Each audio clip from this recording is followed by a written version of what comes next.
حضرت ابو ہریرہ رضی اللہ تعالیٰ عنہ کہتے ہیں کہ رسول کریم صلی اللہ علیہ وآلہ وسلم نے فرمایا، حقیقت یہ ہے کہ جب بندہ ایک بات کہتا ہے اور صرف اس لیے کہتا ہے کہ اس کے ذریعے لوگوں کو ہنسائے، تو وہ اس بات کی وجہ سے دوزخ میں جا گرتا ہے، اور اتنی دوری سے گرتا ہے جو زمین و آسمان کے درمیانی فاصلے سے بھی زیادہ ہوتی ہے۔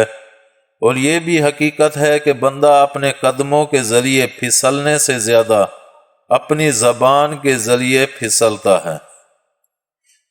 اس کو امام بیہقی رحمۃ اللہ علیہ نے نقل کیا ہے۔ حدیث کے آخری جز کا مطلب یہ ہے کہ اگر کوئی شخص اپنے پاؤں کے پھسلنے سے منہ کے بل گر پڑے اور نقصان اٹھائے تو یہ اتنا سخت نہیں جتنا سخت وہ نقصان ہے جو زبان کے پھسلنے یعنی اس سے جھوٹ وغیرہ کے صادر ہونے کی وجہ سے اٹھانا پڑتا ہے، کیونکہ پاؤں کی غلطی بدن کو نقصان پہنچاتی ہے اور زبان کی غلطی دین و آخرت کے نقصان میں مبتلا کرتی ہے، اور ظاہر ہے کہ جسمانی نقصان دینی نقصان سے ہلکا ہوتا ہے۔ امید ہے آپ کو ہماری یہ ویڈیو پسند آئی ہوگی۔ پسند آنے کی صورت میں لائک کریں، کمنٹ کریں اور شیئر کرنا مت بھولیں۔ ملتے ہیں اگلی ویڈیو تک، اللہ حافظ۔